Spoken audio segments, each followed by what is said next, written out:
Good morning. Thank you for coming today. This is going to be a talk about warbird appraisals. We're very lucky to have a gentleman here to my right, Jeremy Cox, and his right, Tim. He's running the slides and he'll be talking. In a minute, I'm going to let him take the mic. I wanted to tell you a few things that we've got going on that you need to be aware of. Try to help my wife with that sign-up sheet. We've got most of your names written down, so and we've also got your emails written down, and we're trying to make it easier so you just check your name if you want to come to the next event or the one after. So we have them all listed. Try to help her out with that, and our next big talk is the first day of September. That's Richard Colombi. He's on your sheet there. Richard Colombi is a World War II veteran. He was in the Solomon Islands. I've heard him talk several times. He's talked to the University of Kentucky. He's only 97 years of age. But he's going to talk about a torpedo bomber over in the Solomon Islands that he was stationed on for about a year over there. Next is going to be Jim Byron. He's coming down here from Indianapolis. He's a brigadier general. He was in the Kuwait invasion. I was in that one, the Persian Gulf War. We got some other people here.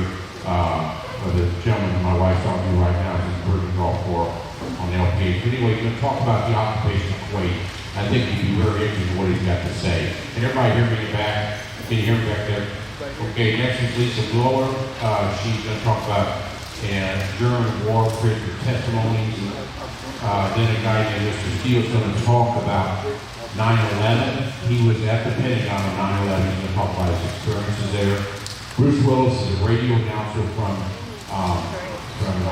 Jasper. He's going to talk about an American that was in the evacuation of Dunkirk.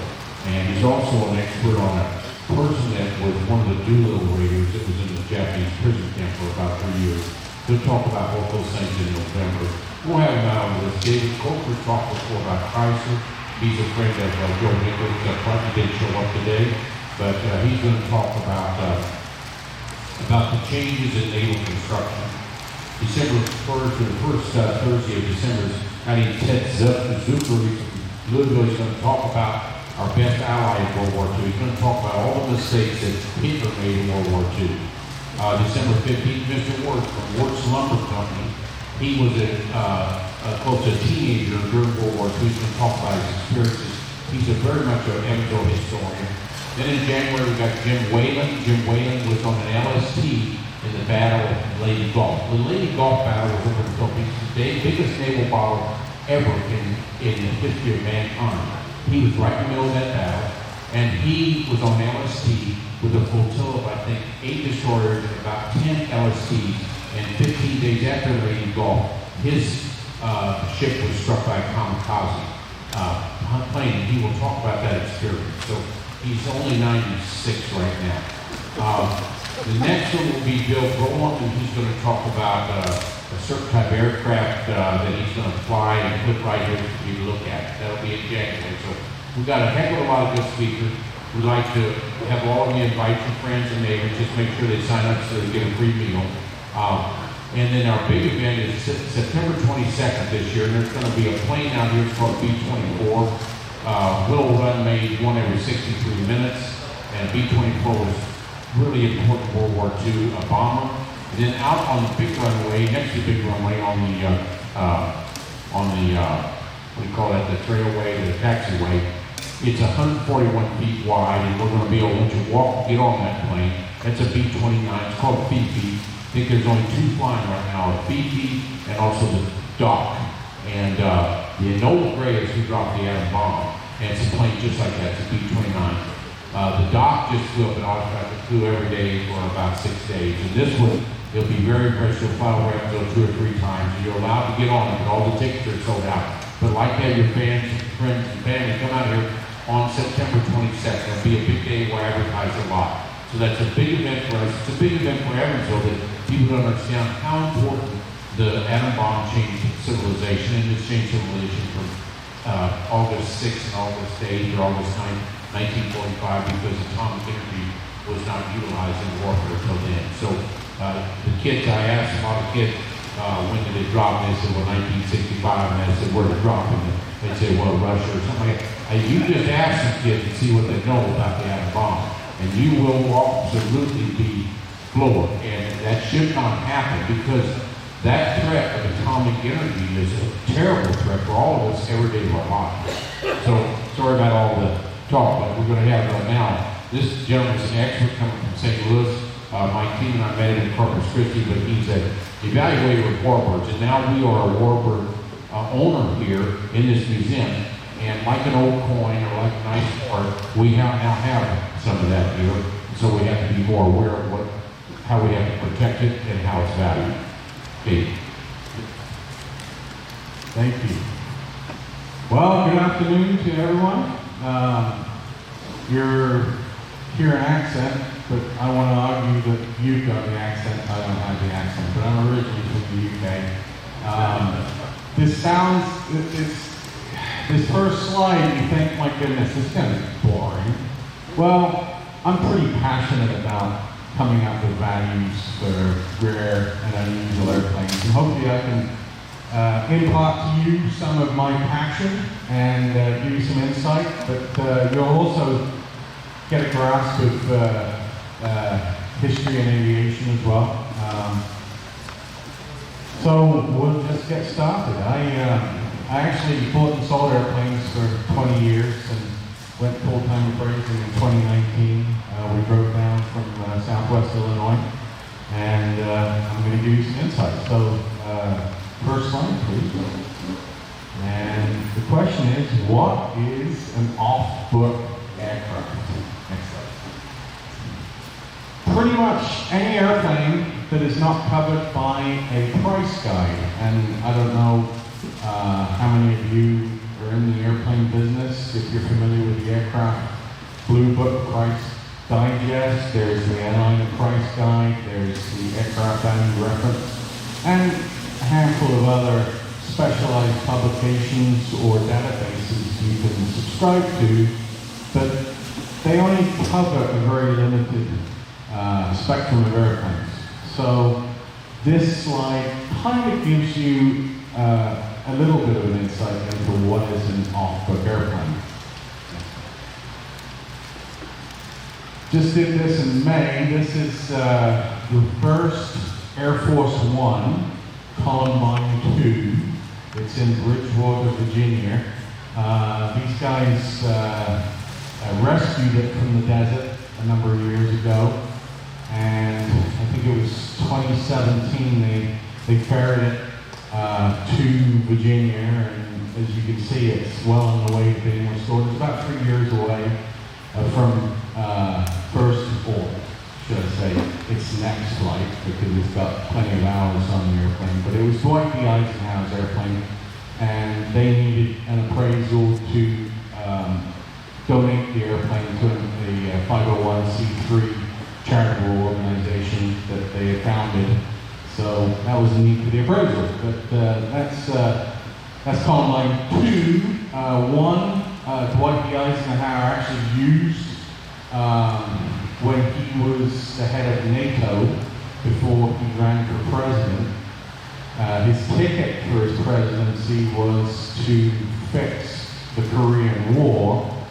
So this airplane was given to him prior to his inauguration, but after he won the presidency. He actually flew in this airplane to Korea and had a number of talks and discussions, and it was a diplomatic trip. And then he got inaugurated and flew this airplane as his personal airplane for the President of the United States. But at that point, it hadn't been called Air Force One, because that came about when this airplane and a Eastern Airlines airplane, another Constellation, this is a standard Constellation, not a Super, they were over the skies of North Carolina together, and they had a very similar call sign. And what happened was there was confusion. So when they returned back to Washington, D.C. and had a meeting in the Pentagon, the heads of staff, chiefs of staff, they decided from that point on that any airplane that the President of the United States was riding in was going to be Air Force One, Navy One, Army One, or Marine One. So this has the distinction of being the world's first Air Force One. The Columbine 1 is in Tucson, Arizona. This, as I said, is in Bridgewater, and Columbine 3, so they upgraded Dwight's airplane while he was in office. So he had this for about 2.5 years, and then they gave him a super constellation, which is Columbine 3. His wife,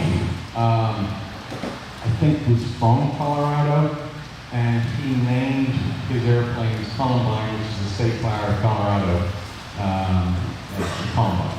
So Columbine 1, 2, 3. Next slide, please. So here's another off-book airplane. I did this airplane up in Wisconsin in a museum similar to this. This is a non-flying airplane. The airplane, oh goodness me, I can't even think of the gentleman. He was the most winningest or most lethal fighter pilot during World War II. It's Richard Ira Bond. And he was a Navy pilot. He had 3 of these. All of them were shot out from under him. So you think, well, how the heck is this airplane here? Oh, something's happening. His hometown requested, by then it was the USAF, United States Air Force, as opposed to the U.S. Army Air Corps.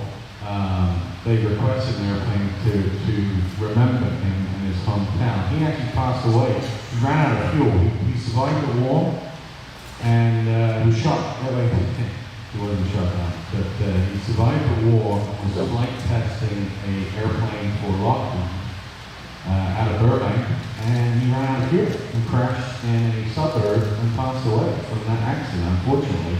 They wanted to remember him, so the United States Air Force gave the town this airplane, which I believe, if I remember correctly, it was a 45 model. Didn't actually serve in combat, but used for various missions in Florida, Delaware, and Ohio. And there's another one painted identically in the Experimental Aircraft Association's museum as well. But this is the one in the interpretive center. Anyway, the reason I did the appraisal, just so you know, they hadn't had the airplane valued for almost 20 years, and they were wondering if they needed some, an increase to their insurance premium. And the last appraisal they had was like $950,000. This is static display airplane, this is the original airplane, and it has been restored but not in flying condition. I appraised it, and it's worth close to $6 million, which they were amazed. And if the airplane was an airworthy airplane, then it probably would be a $15 million airplane. And since it was for insurance, I actually found a new friend over in the UK, which I visited last year. He actually builds full-size fiberglass replicas, and I found him on the internet, became friends, and he told me that he could build a replica of this P-38 Lightning for $850,000. So it appraised out to close to $6, so they could put $5 million in their pockets. And but obviously they haven't chosen to do that, and I'm not suggesting they should. But it would be nice if they did do that, because then it would get into the hands of somebody that would restore it to flight-worthy condition. Because it's lovely to see an airplane statically, but it's even better to hear it and see it fly through the sky. Next slide, please. So I'm going to bust through these because I'm long-winded, and I've got a time limit here. I want to try and give you the last slide right after noon, 12 o'clock. But I'm going to just buzz through. I break down aviation history or airplanes that fit into historical categories. So this gives you an insight. Break it into categories. Next down. So pre-20th century, you wouldn't come to think of it, but there's a 1783 gas balloon right there. Can everyone see it okay? Am I in the way? Okay. Next, we're just going to buzz through these. Obviously, the pioneer period, 1900 1913, that's pre-World War I. I took that picture in Paris at the Le Bourget, at the Musée de Air. And that's the original burial.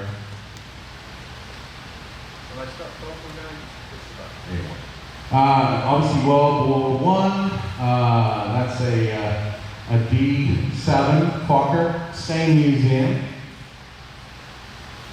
And then we move into the Roaring 20s, 1920 through 1929, the first record breakers.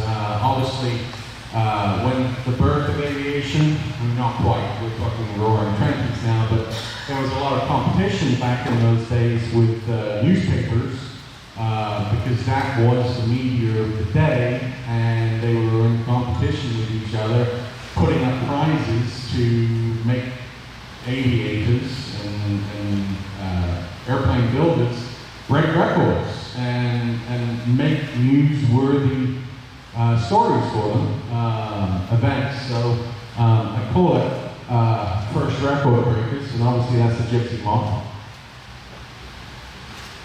Then we move into second record breakers, and the reason why I say second record breakers, I mean like Amelia Earhart and other notable aviators that broke a lot of records. It's kind of coming out of the cusp. I would say the end of the first record breakers was Charles Lindbergh crossing the transatlantic. Here we are, this is 1933 to 1939, and that's a Beechcraft Model 18. Then we break it down even further. We get into early rotary wing. The first, and when I say rotary wing, I'm talking about autogyros just as much as helicopters. And the first autogyros in 1923. I've got the 8th Air Force symbol there because I've got to say my favorite period in the story is the Warbird era. So I had to denote that.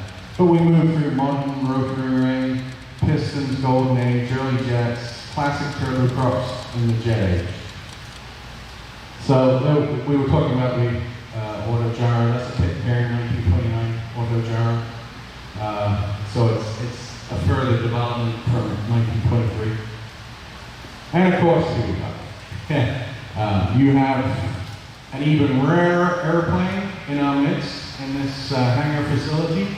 The P-47 is a lot more rare than the P-51, but I had to come up with an airplane for its life. I've given this presentation over the years, so I apologize if P-47 is not on there. But wait, it will be. You will see it in a further slide. Anyway, 1944 P-51D. And here, I think we missed one, no? We didn't. Actually, sorry. Modern rotary wing, that's an Augusta 109, that's in Switzerland. I appraised that 2 years ago. And here's an airplane that very familiar with Chuck here because he's invited me to come see his airplane after this. That's a 1947 Staggerwing. What's interesting, doing the research on your airplane, Chuck, yours is in 1939. And that's a very early airplane. And that is Pistons Golden Age. Early jets, mostly Warbirds, but 1942, 1957, that's a de Havilland Mark 6 Vampire. And this airplane is ugly as sin. However, it is, just so you know, and it's here in the United States, which is quite unusual, I think, but this is the world's oldest flying turboprop. And it's a Fairey Gannet. It was designed to operate off aircraft carriers, the Royal Naval Air Service, RNAS, in the UK. And this is 1954 airplane. But that is the oldest flying turboprop on the planet, which I think is fascinating. Also, as a vignette, The turboprop engine was actually built by or designed by a Hungarian out of Budapest, and it was like I don't know, it was 1920s, which just blew me away when I discovered that. But the problem is, no matter, they always say the victors of conflicts are all the ones that get to write the history, and I know I grew up in England, which I previously mentioned. I would think most of you have grown up in the United States, maybe not. I'm a proud American, by the way, and if you serve, thank you for service, genuinely. I'm massive patriot. True, it absolutely, 1,000%. Gotta say this, wherever you grow up, you learn the history of that country.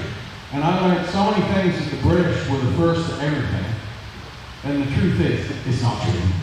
And there's some instances where, you know, Americans have been the first. Some cases not true, but that's the way it works.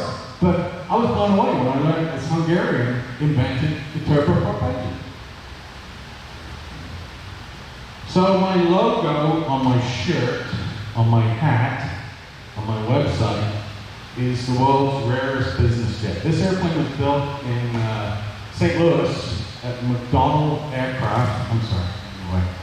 McDonnell Aircraft, and it was called the McDonnell 119.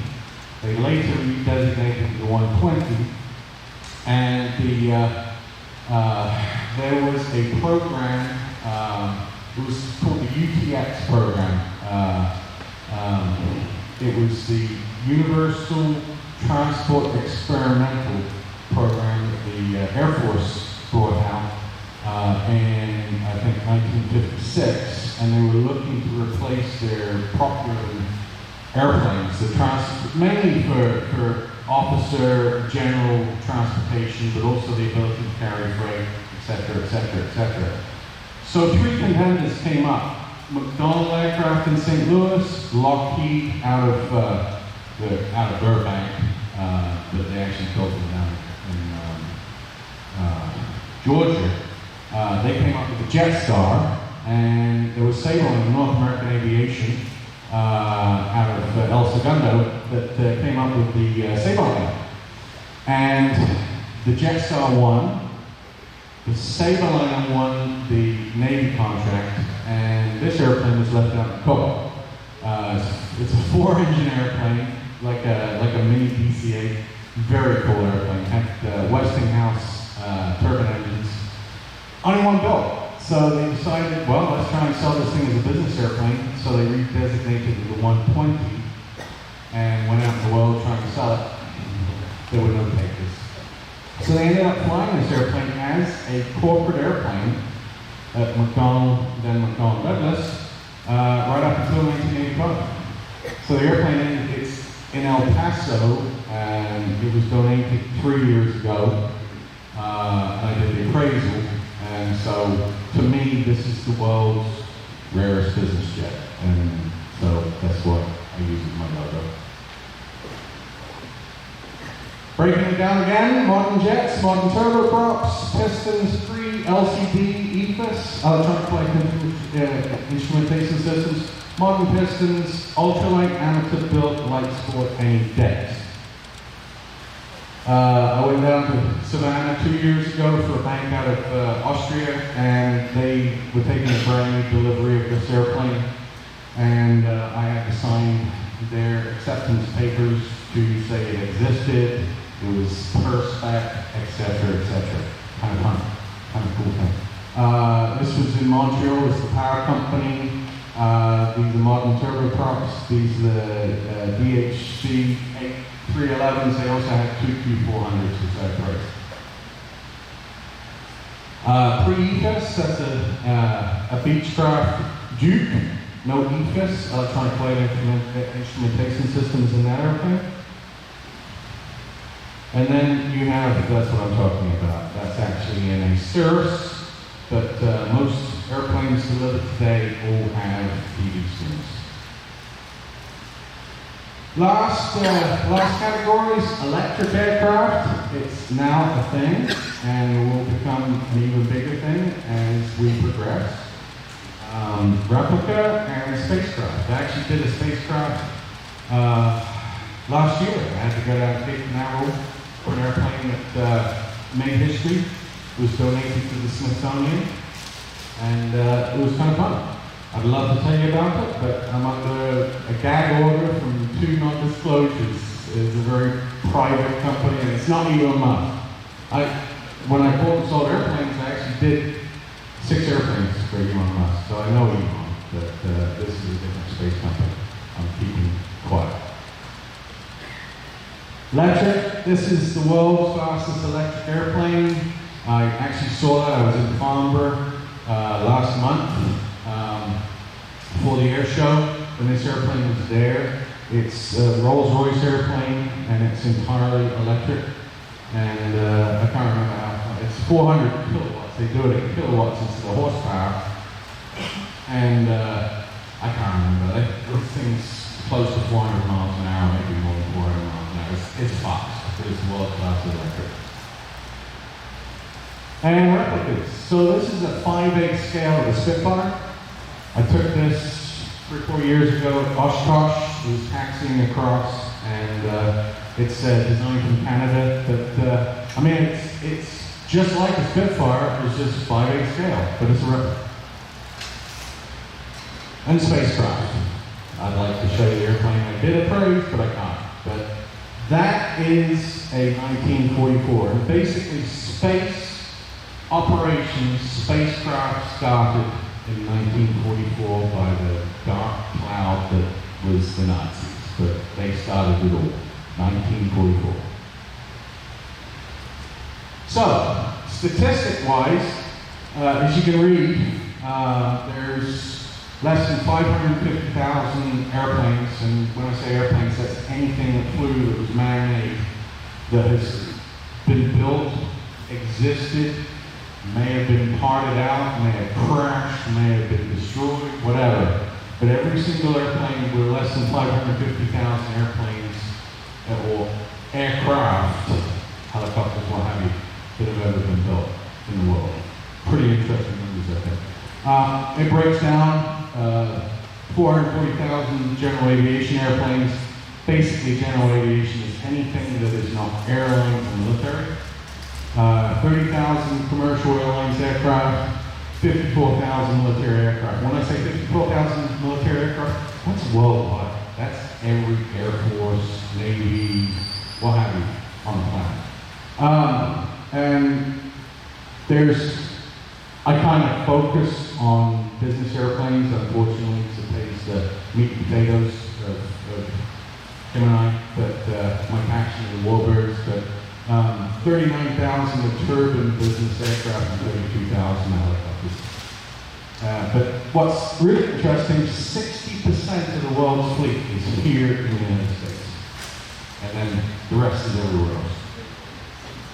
Popularity, I find this really interesting. The Cessna 172, if you're familiar with that, it's a 4-seat high-wing monoplane simulated, built out of Wichita by Cessna, now Textron.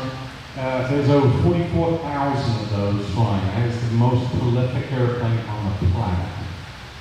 Next is the Boeing 737, even though they've had quality control issues up in Renton, Washington. But there's almost 11,000 of those, and that's from every, the straight 737 through the MAX and the BBJ series. This one blows me away. I was actually over in England, as I said, I went to Farnborough, but I also went around and visited several museums, and there's the World Helicopter Museum in Weston-super-Mare, Somerset, and my brother and I went there and toured around, and this slide is 3 years old, but those 2 pictures are actually a month old, because I've used a picture off the internet, and I actually took these myself. The Mill Mi-8 hit is the most prolific helicopter on the planet. There's almost 18,000 of them, and they're built in, sorry, I'll mention the name, Russia. But it's an amazing helicopter. King Air Series, there's over 4,000. Beechcraft. Citation made by Cessna, there's almost 7,000. The most popular turboprop is the Cessna Caravan, high wing, single engine, PT6 power. They do have some mods with different engines, but predominantly they're all built actually in Independence, Missouri, with the PT6, and then the G550, the Gulfstream G550, similar to that bronze-colored one you saw earlier. That's the latest and greatest. That was G500. This is the 550, and the 550 was stopped producing 2 years ago. Back to the mill head. I haven't appraised one yet, but I will one day. But they're not legal to fly in this country on the U.S. register, and they won't get a U.S. certificate of airworthiness. But the Canadians are now giving them certificate of airworthiness, so it's a matter of time. I mean, there's almost 18,000 of these things in the world, so eventually you're going to see them flying in the United States.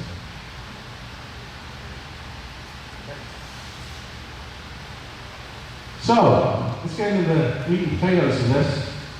The most prolific warbirds, obviously that's an L4 Cub observation airplane built by Piper out of Pennsylvania originally, and then down in Florida. They've been through probably more bankruptcies than I've actually had dinners, and I've had enough dinners, you can tell.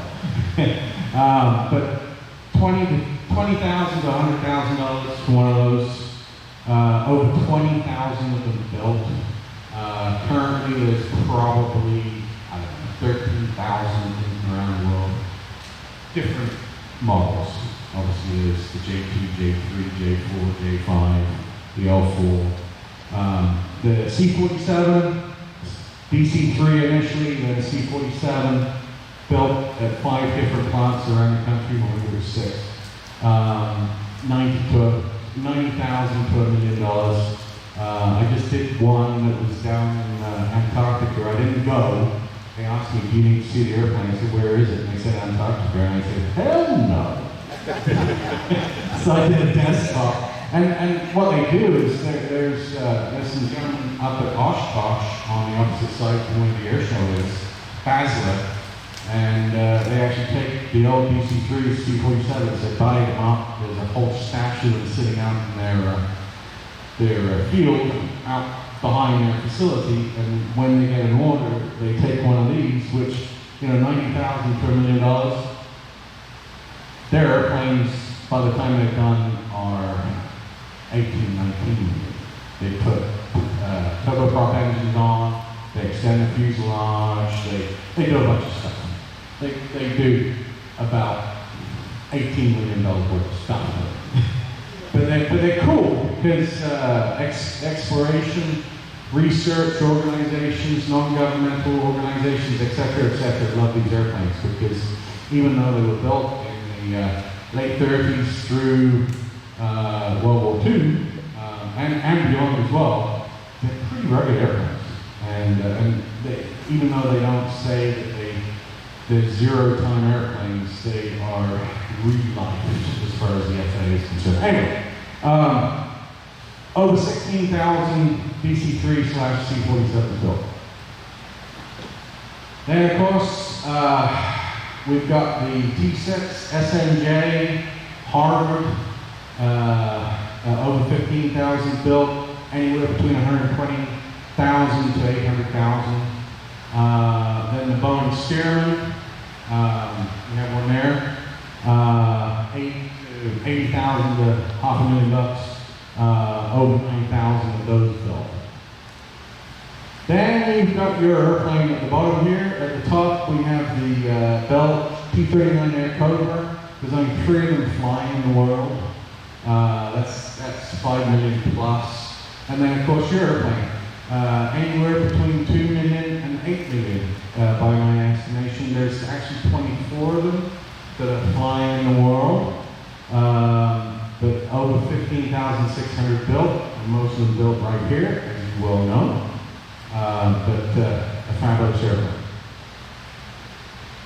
One of the rarer airplanes, and there are rarer airplanes than these, but iconically, people are interested in the FW-190 an interesting airplane because there's only 5 of them flying, and again, 5 million plus for one of those. And then here we are, the P-38 Lightning, 15 million plus, so it's an airworthy airplane, and there's only 9 of them flying. Did a Mosquito. There's a lot of the Mosquitoes have been restored in North Island, New Zealand, and they've got one that is earmarked for the Battle of Britain Memorial Flight out of Lincolnshire in the United Kingdom.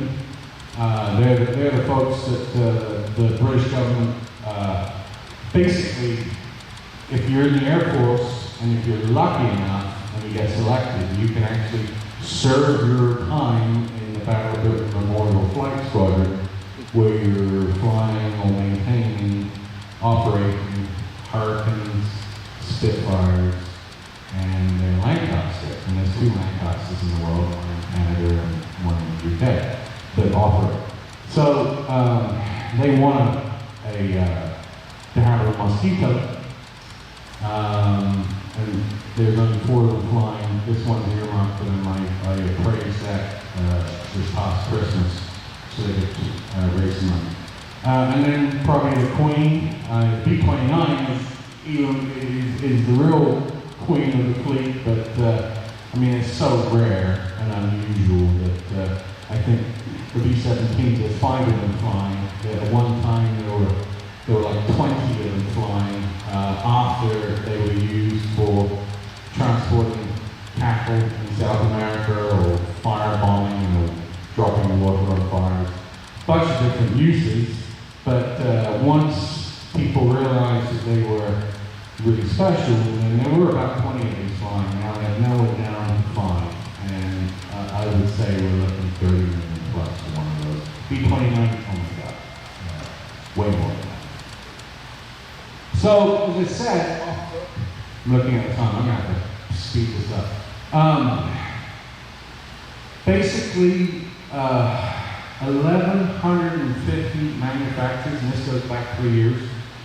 People that have designed and delivered airplanes. The price guides I previously mentioned, they only cover about 150 of them. That's why praising off of airplanes is so important. Provenance, what is it? I've actually got a provenance rating system that I've developed. The Mona Lisa obviously has provenance, and it's probably the most historic, famous, widely known painting on the planet. And of course, you've got Glamorous Glennis there, that broke the sound barrier, Chuck Yeager. I can attest that they're one of the same, really, from a historical standpoint. I mean, if that was just a regular airplane, rocket plane that didn't break the sound barrier, wasn't the first, then it's going to be worth a lot less than that airplane that actually broke the sound barrier. If it wasn't the Mona Lisa, sorry, if it wasn't the Mona Lisa, it's going to be worth a lot less. So, thanks. Elvis's Jetstar went to auction. It's actually coming up for auction again soon. We have Frank Sinatra's Lear 23 Learjet, and we have Bud Tordoff's P-51. All of those broke records, and it's all because of their history. Here's a good example. This one was purchased by Ronald Lauder from the Estée Lauder family. It's in France, but this airplane only had a few hours on it. In fact, if I remember correctly, it's written up there. It had 32 hours and 5 minutes on it, and then it had an engine problem, landed on a beach, and it was discovered and dug up and restored by the folks at Biggin Hill. And it went to auction, and at that time it reached, well, almost $5 million. Interesting to me, or interesting to you maybe, one of the warbirds on this planet that's actually growing in numbers because of restorations and also because of replicas. They may have serial data plate or a piece from an original airplane. They call it the same airplane. It really is a replica. Where are we? 2022. So in 2010, there were 24 Spitfires flying in the world. They reckon by 2030, there's going to be more than 50. How about that? That's pretty cool. All right. So how do I get into it? There's my rating system. I got a rating table, so I figure out what the important history of the airplane is, and I add value to it. So I come up with fair market value based on comparative sales, cost approach. I'll explain that very quickly here in a moment. But I come up with my value, and then I multiply it by the percentage amount for the history. So that's the provenance rating. So what are the components of an appraised value? To the right, you can see the appraisal process.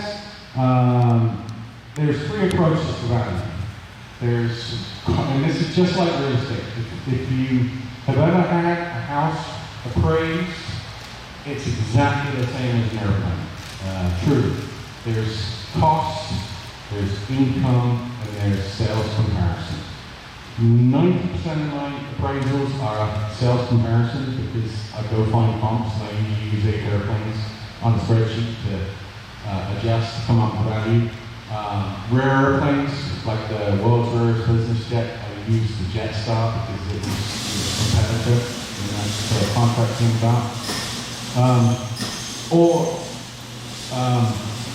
I'll actually, like I did with the Jetstar, use other airplanes similar to that to come up with value. Anyway, it's all about data. It's all about data discovery. Original price is very, very important. It's a starting point for me to actually develop my opinion of value. Obviously, times, are there experts out there with a handful of these airplanes flying? Can I talk to them? Can I get insight into these airplanes? What kind of restoration is done to these airplanes, and what kind of value does it have, and what's the history? So, original new price, vital component. Year model value difference. Obviously, if there are multiples of these airplanes out there, but they're not covered by a book, you're going to have to figure out, well, you've got to, like the Staggerwing, for instance. They were built from, I think, 38 or 39 until, I think, 1950. They were built out in Dallas by the folks type still fitting in with the latest and greatest. Anyway, you've got to figure out how do you differentiate between these airplanes. So you've got to do some thinking, hard thinking. You've got to adjust the engines, airframe, and if you've got a fleet of them, and there you go, there's Staggerwing right there. And I talked about refurbishment on P-51. There are some things that really need to be done, like changing the fuselage long drawers, upgrading the cooling system, some other things as well. Heads and banks of the engines, they all add value to the airplanes. If they're not done, then the airplanes are worth less. So as I said, sales comparison approach, cost approach, income approach. It's the same for any appraisal, for anything, diamond, ring, cars, doesn't matter. So sometimes you have to use all three, especially for a museum. Income approach. I need to know how many people coming through the doors, how many people pay the admission price, and try and divide that income, annual income, per the exhibits, so I can actually apply that as part of the income approach appraisal of that artifact. So the airplane may not be worth a lot, but if it's a big draw for the museum, then that needs to be accounted for.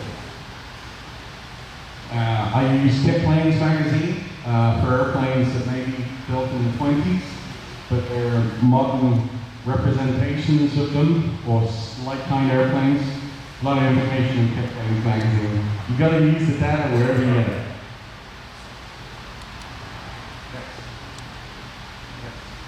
Okay, historical data sources. I was very fortunate. I was volunteer president of the Greater St. Louis Air and Space Museum for 5 years, and they've got a fabulous library.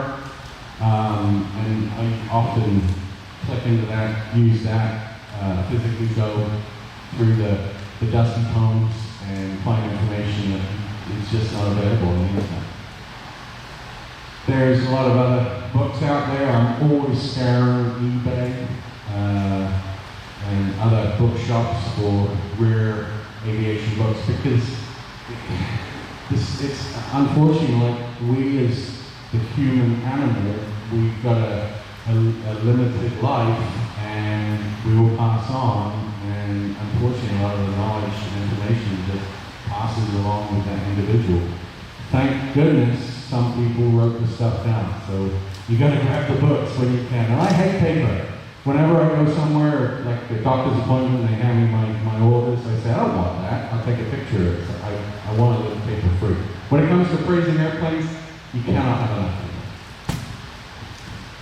Web sources, every search engine you use gives you different results, so you have to use them all to try and get something in between. And the most important thing is, don't believe what you read on the internet.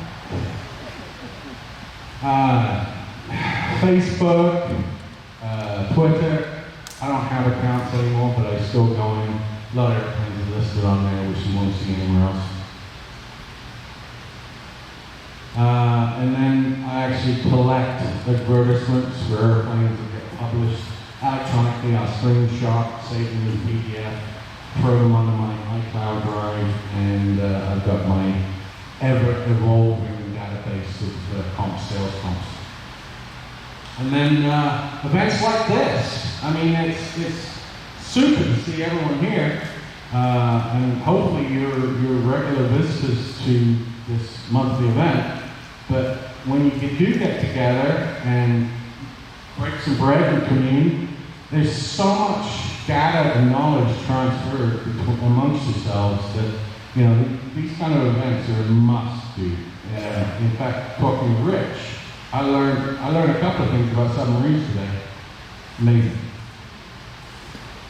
Create your own book. I've actually got my own price guide that is evolving over time. And rules of thumb, there's, like for instance, I can hardly read this, but basically, so I was at the National Business Aviation Association convention in Las Vegas like 3-4 years ago, and Rockwell Collins had just brought out their Proline Fusion EFIS system. It's an integrated avionics system, TV screens again. And I said to them, how the heck do you guys figure out how to price these things? And they told me, we take the fair market value of the average fair market value for used airplanes, and in this case it was a Cessna Citation CJ2, and I said, so how do you figure out how much you're going to charge for this? And it was like, it was not even $300,000 what they were touting at the show. I said, how'd you come up with it? We take 5% of the fair market value, and that's what we charge. So it's interesting. So if you have somebody come over and quote you a new kitchen, you know, they look at your car, they look at your house, and they pull a number out and say, this is what it's going to cost. Well, even the avionics guys are doing that. So there you go. Next. So, look at that. Okay. It's really all about history. It's really all about research, digging in deep, just by looking at comparative sales, trying to come up with what is like kind, similar type of airplane for a rare airplane, come up with value. you're not doing your job if you don't dig deep, get the history, and then apply value to that history. Because you're selling an airplane short, you're selling your client short, it needs to be added in there. Off-book airplanes, there's no books out there that you can subscribe to that give you values. You've got to come up with yourself, but you've got to account for the history. Next one, Don. Thank you very much. Any questions?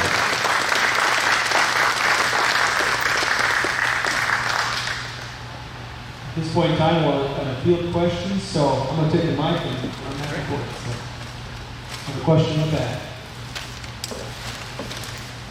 If you have a question, please just stand up, say your name, and say your question loud and mic.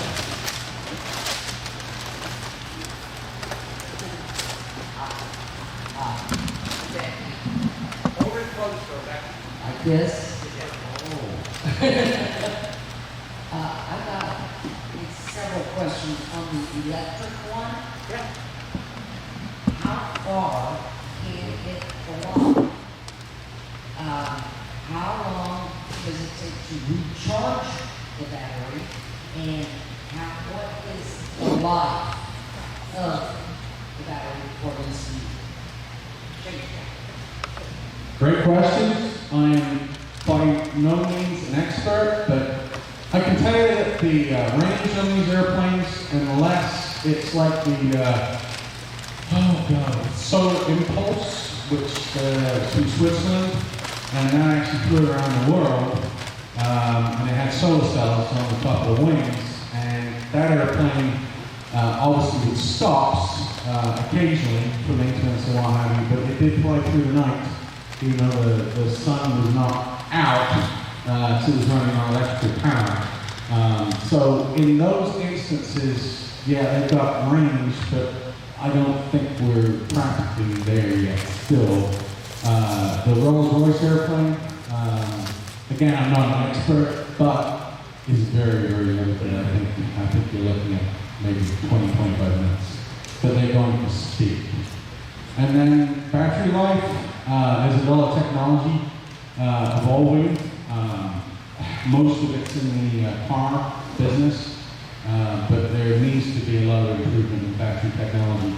But we're actually seeing, I'm seeing, just as a layman, reading magazines and reading stuff on the web, there's hybrids. There's quite a few hybrid airplanes being developed out there that will use avgas, when in fact eventually we're going to eliminate lead, and it's going to be unleaded fuel, which is a big problem for these airplanes because, this one's not too bad. It's fairly high compression, but you take the P-51s, the Merlins, those kind of high, the Allisons, the V engines, it's going to really hurt them when we go to unleaded gas. So hopefully there's still an additive. Anyway, yeah, hybrid airplanes that happen. Does that answer your question? Other questions? Yes, here in the back. I've been interested in the value made for a long time since we got to see it. Have you been requested to give an assessment about the value of that thing? Sure. Value made, and it's in Chino, California. No, I haven't. Okay. I'd like to. Question for Mark? Jeremy, we've got two airplanes here behind you. Can you tell us a little bit about the importance of us having these airplanes, the importance of Evansville having a P-47 that was made here, and P-44, 45, and the Stearman, and you look at it as a rare coin, it's important for Evansville history. Mark, I mean, that's kind of an inside question, and it's a little biased, but as you can tell from, hopefully, I didn't bore you, but I'm a geek. I love airplanes. I'm passionate, and my God, if this history can be preserved in a flying form, better than just being sat displayed, thank the Lord. Absolutely. The unfortunate thing is, I mean, you talk about the greatest generation, and you were referencing upcoming luncheons, and people are they're getting pretty senior, and the greatest generation is passing on, and fortunately, keeping people interested and engaged in some of the most important events historically in this country's history is so important. But the Evansville Wartime Museum, honestly, is a vital component to maintaining our sovereignty, our pride, and the history of this great country. So, does that answer the question? All right, we get here for Brian. Yeah, Brian, just out of curiosity, would you have any idea what kind of appraisal would be on the spruce goose?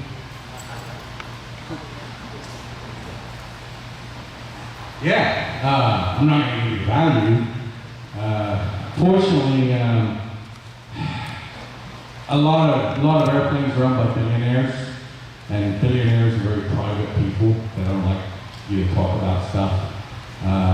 And there are other instances. So I hate to be one of those horrible, irritating people that won't give you numbers. But I did give you some numbers today, and those are real numbers. Specifically, the spruce goose, and answering your question, I know exactly how I would appraise it if I had the opportunity to do it. It would be a combination of all three approaches to value. Obviously, the cost, I take the original cost of that airplane, the cost how it used to build. I would adjust it for the consumer price index. And then I would also look at similar airplanes. I know it's the only one in the world. But I'd probably look at Grumman Albatross and other airplanes similar to it. That adds a component to it. And then, of course, it's in a museum, so you need to account for the traffic and the interest. And basically, the admission fees go towards, thanks to that airplane. And so it all goes into a Wutch's cauldron, stir it up, and you try and figure, is it credible? And that's really what it boils down to. It's my opinion of value, but the fact is, and I've experienced this multiple times, because I do a lot of legal testimony as an expert witness where I have to value something and then testify in court. You can get a handful of appraisals, or you can get 10 appraisals. I've never had 10 appraisals, but I've had 5, and we all come up with a very similar number. It may be, depending on the amount, let's say it's $1 million, there may be $750,000 estimates, and there may be $1,250,000. But basically, it's about the same, so it works out. Any other questions coming up? Mike Lynn? I saw you had, Mike Lynn, I'm calling you here. I saw you had a mosquito that you, is those type of planes being wooden of the Warbirds, are they, two-part question, are they a lot more rare, do they have more provenance? Also, I really didn't see any World War II Russian. I know there's some around here you come across then, your business. Repeat your question, if you would, Jeremy. Yeah, so Mike is asking about Russian airplanes, and I have appraised Russian airplanes. There are a few around, Polkocks and Yaks and so forth. Doesn't happen that often. Unfortunately, Russian airplanes don't have a lot of value compared to other warbirds, and so as in anything, well, there's several sayings I can use here, but I'm not going to, it's just stupid. But basically, if it's not worth much, people aren't going to spend a couple of grand for me to come and appraise the airplane. So that's the bottom line. Now, Mike also asked about having a mosquito being an all-wood airplane, plywood, balsa, and some other woods, spruce, but predominantly a wooden airplane. And that was the biggest downfall for that airplane. Jeffrey de Howard built the airplane, designed and built it out of Salisbury Hall in the UK, and they trucked it under tarpaulins to Hatfield, flew the airplane, and then it became the Wooden Wonder. And I can't remember, it was on my slide. About 4,000 of them were built at different plants, including Canada and in Australia.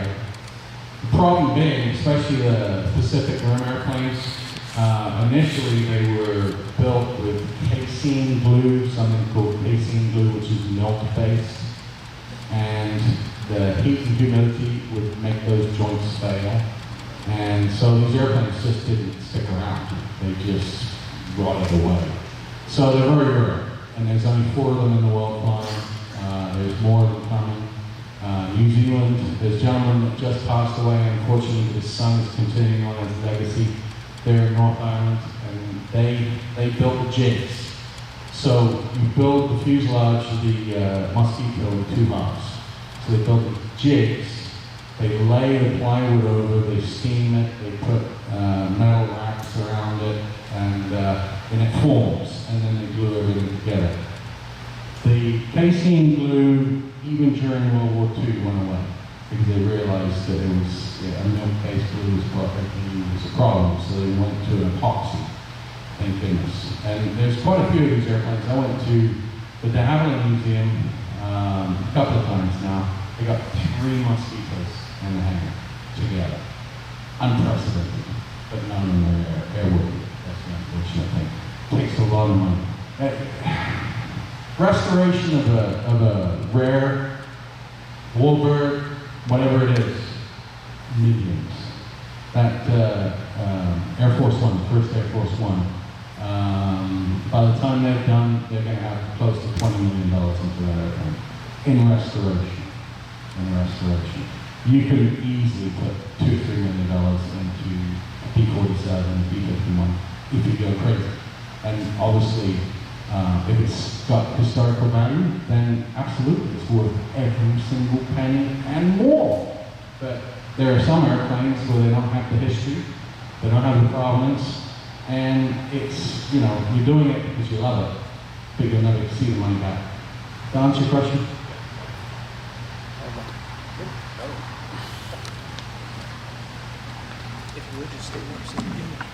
My name's Kevin. My name is Kevin, and I've got 3 questions for you about one topic. How many P-38s are still flying? What is an average one worth? And where's the closest one to here? All right. Can you go back, Darren? Did I miss that? Yeah, that's all right. I'm sorry. I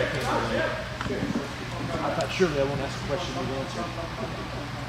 Repeat the question, Jeremy. No, I will. Okay, stop. Go through it. That's it. All right. Question was, how many P-38s are flying? About what they're worth, and where is the closest one to Evansville? So I can tell you this. They're valued between $6 and $15 million. A $6 million P-38 is pretty rare. Probably doesn't even fly. I mean, when I say raffy, so the Richard R. airplane that I showed you earlier, that was restored to a very high level, but it's unairworthy.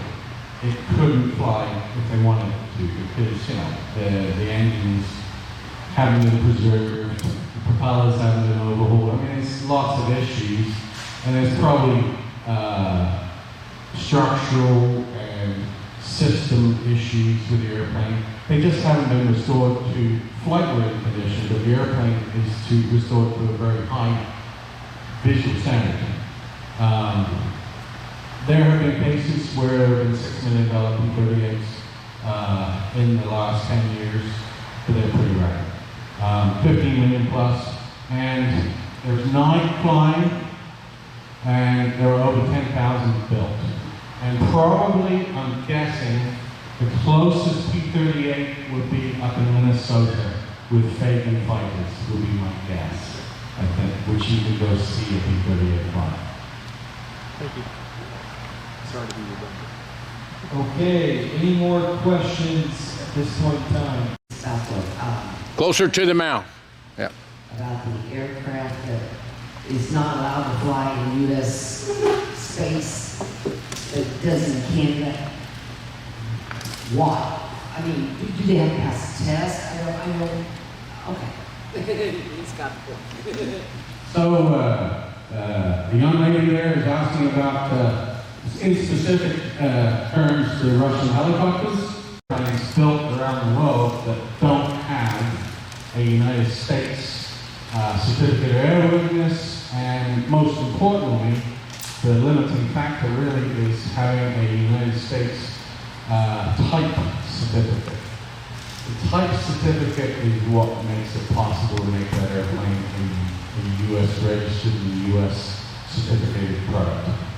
There's a lot of airplanes out there that have not met the federal aviation regulation requirements, the standards, and they won't ever get a type certificate issued to them.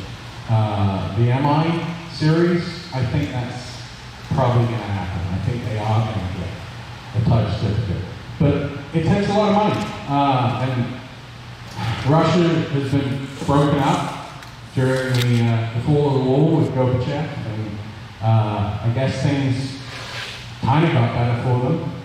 But unfortunately, all the Olympic athletes, wrestlers, heavyweight boxers, and heavy lifters, and everyone, they basically became the organized crime, took over the facilities and said, I'm now building helicopters, I'm now building guns, I'm now building tanks, what have you. And they're the modern version of Russian industry. And now we've got Mr. Crazy Man that is causing all sorts of problems. And I'm not even going to get into the politics of any of it. So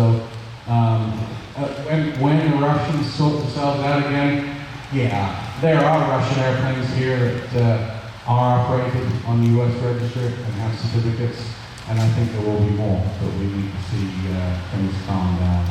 But it's all about regulation. As I answer your question, it's about regulation. They have to meet the requirements of the United States government, Federal Aviation Administration, and say these are the standards they have to. And it's speed, store speeds, construction, structure, all sorts of things. You guys have been great. The guys and gals, sorry. I rarely get this many questions, so woohoo! Thank you. God bless America.